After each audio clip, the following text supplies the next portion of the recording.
Welcome to Port Hostage Diplomacy. We work to free hostages and the unjustly detained around the world. Together with their families, we share their stories every week and let you know how you can help bring them home. I'm Darren Nair, and I've had the honor of campaigning with many of these families for years.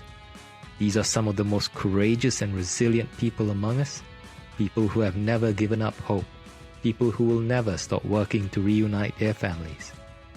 And we will be right there by their side until their loved ones are back home. Thank you for joining us. And now, let's meet this week's guest.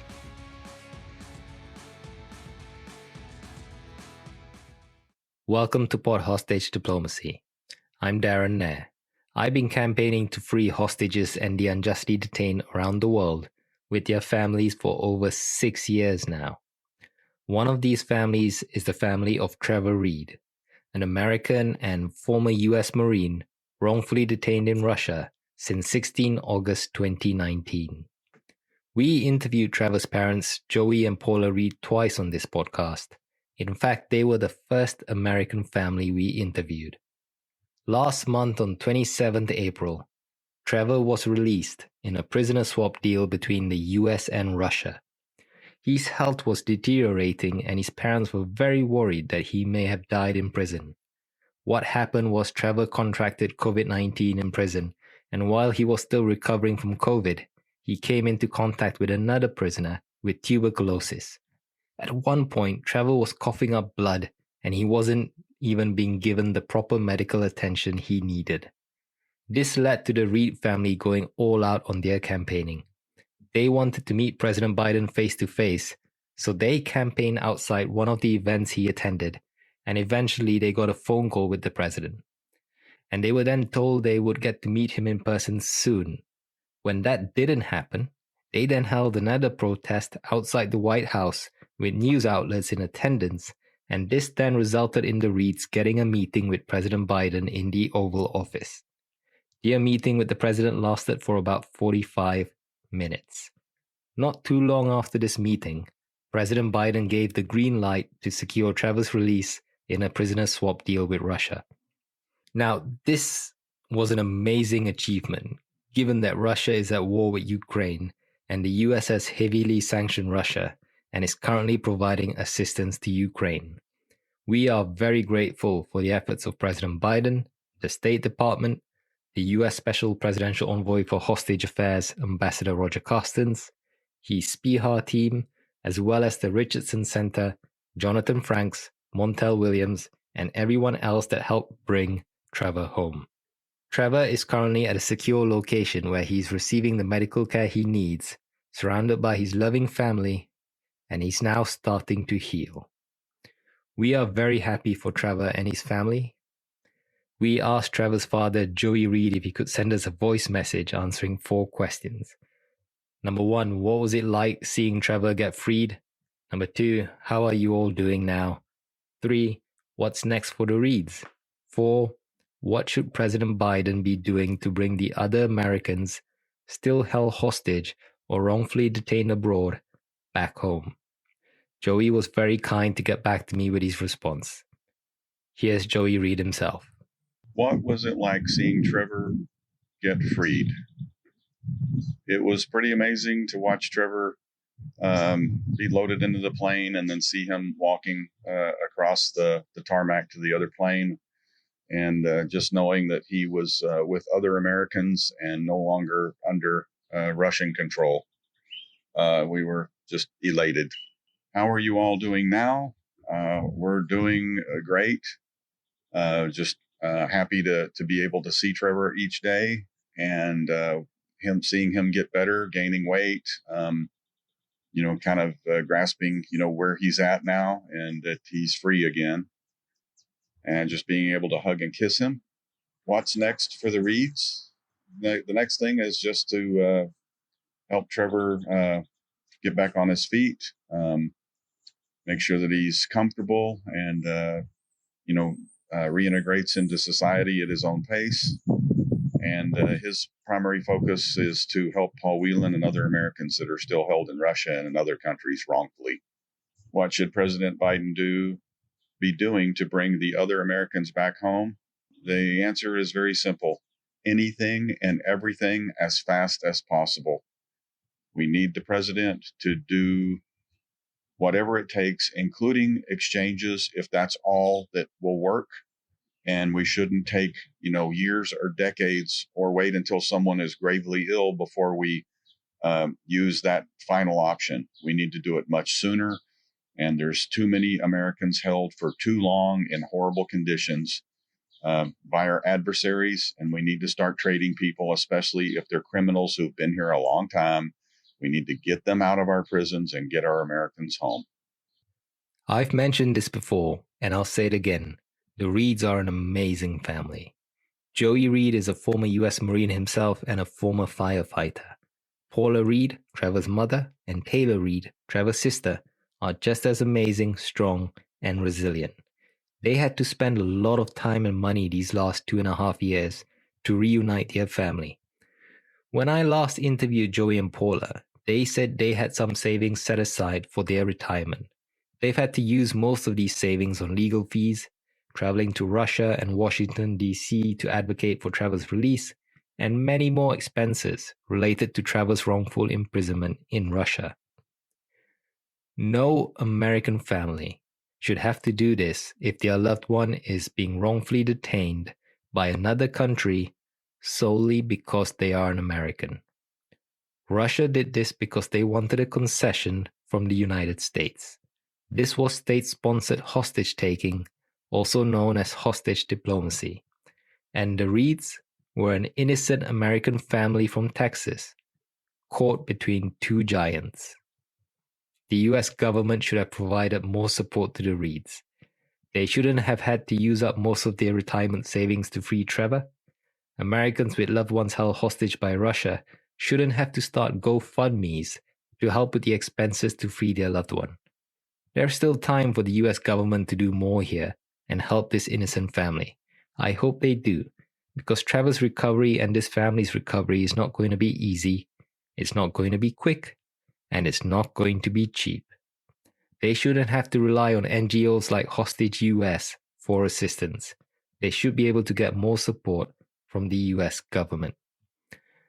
By the way, when I say the US government should do more, I want to be clear here that I'm not saying they didn't do good work. They did, especially the US Embassy in Russia. Ambassador John Sullivan and his team have done amazing work supporting the Americans wrongfully detained in Russia. Thank you, Ambassador Sullivan. Keep up the great work. Now that Trevor's home, it's time for him to heal. It's not going to be easy. There aren't many people in the world who know what it's like to be in Trevor's situation. The ones who do tend to be former hostages themselves. We got in contact with a few former hostages, and they sent us their messages for Trevor. The first one is Michael White. He's an American from Southern California, a US Navy veteran, and he was held hostage in Iran for 683 days and was released in June 2020 in a prisoner swap deal between the US and Iran. We interviewed Michael last month, and you can check out his episode at podhostagediplomacy.com or wherever you get your podcasts. Here's Michael himself. Hi, Trevor. This is Michael White. You may not know me, but we both have the same spokesman in Jonathan Franks. First off, I want to say congratulations on finally getting back. I know that was a very long and difficult ordeal that you went through and everything like that. Now that you're back, you have a pretty good support system from what I've seen. I met your father in Washington, D.C. So it looks like your father and mother will be able to assist you in quite a few ways. But as you reacclimate to being back here in the United States, if you need additional assistance in any particular areas, such as personal, financial, or medical affairs, one of the things you could do is look at the James Foley Foundation, which your father's familiar with, or Hostage US. They're very, very helpful. They're very helpful for me in a lot of areas. And if there's some particularly difficult areas that you're addressing, they can be of assistance in that area too. Once again, welcome back. We'll talk later. Bye. You may have heard Michael mention Jonathan Franks in his message to Trevor. Jonathan is a crisis management consultant who works for talk show host and US Navy veteran Montel Williams. Jonathan and Montel do great work helping free American veterans wrongfully imprisoned overseas. They've helped free Marine veteran Andrew Tamarosi, held in Mexico, Marine veteran Amir Hikmati, and Navy veteran Michael White, who you just heard from, held in Iran, and now Marine veteran Trevor Reed, held in Russia. We interviewed Jonathan in February, and you can find out more about his work by checking out that episode. Our next message comes from German-American journalist Michael Scott Moore. In 2012, Michael was taken hostage by Somali pirates and held in captivity for 977 days. We interviewed Michael in March. Feel free to check out this episode as well. It's been 7 years since Michael has been released, and he's been helping other hostages and their families. He is remarkably strong and resilient. If you speak to him, you'd never be able to tell that this is a guy who was held hostage for almost 1,000 days by Somali pirates. In his own words, though, he is high functioning, but he still gets panic attacks from time to time. Like many former hostages, his recovery is still ongoing. Here is Michael's message for Trevor. Hi, Trevor. It's Michael Scott Moore, and I just wanted to say I'm really glad you're home, especially in this political climate. And I wanted to emphasize that no one can tell you how to feel. You should be exactly as emotional or as unemotional as you want to be, because your body and your brain know how to improve. They know how to heal, and you just have to give yourself time. Don't rush anything. Okay, take care. Bye. On 25th May 2019, 30-year-old American citizen Sam Goodwin was detained at a Syrian army checkpoint in the northeast part of Syria. He was held in captivity for 62 days. Now a free man and back home in the United States, Sam has been working with the families of hostages to free their loved ones. Here is Sam's message for Trevor. Hi, it's Sam Goodwin here. Darren, thanks so much for bringing us all together. Trevor, as you've probably learned over the past few weeks, there was a remarkable community of people who worked to bring you home safely. And I know I speak for all of them when I say how thrilled we are that you're back here in the United States with your family. Over the coming months, just remember that when it comes to how and when you want to share the details of your story and which medical or health resources to potentially pursue, or which people you want to meet with, or how much time to take to do any of these things, just remember that you're in the driver's seat and there's an incredible support system available to you that you can always lean on. It may be a bit overwhelming right now, which of course is normal, but we're all here for you. I hope to have the chance to meet you someday. And until then, be well and welcome home. Now, for those of you who are regular listeners of this podcast, you know that Trevor Reed was not the only American and former U.S. Marine wrongfully detained in Russia. Paul Whelan from Michigan has been wrongfully detained in Russia since December 2018.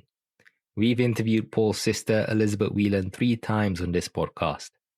The Reeds and the Whelans have been campaigning closely for years to free their loved ones.